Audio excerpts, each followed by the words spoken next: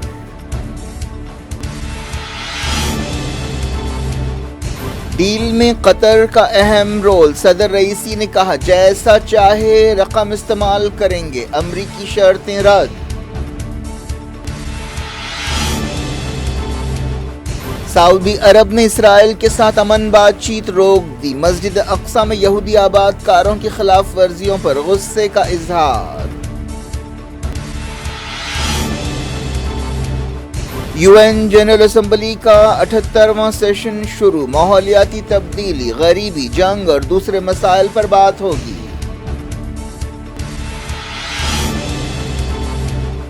Zelensky general assembly سے خطاب میں مزید مدد مانگیں گے، یوکرین نے کہا جوابی حملوں کے بعد سے 300 اسکوائر کلومیٹر کے علاقے کو آزاد کرایا۔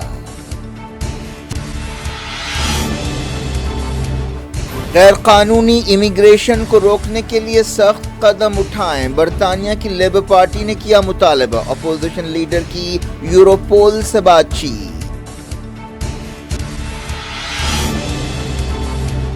پارلیمنٹ منگل کو نئی عمارت میں شفٹ ہوگی، مودی نے کہا وقت کے ساتھ پارلیمنٹ پر بھروسہ بڑھا ہے، 75 سالہ سفر پر بحث۔ یورپی پارلیمنٹ میں انڈیا کی مذمت پر DM کے لیڈر کے بیان پر ہنگامہ، اسد اویسی نے کہا سڑکوں پر انصاف کرنے دیں گے تو پارلیمنٹ کے ساتھ ناانصافی ہوگی۔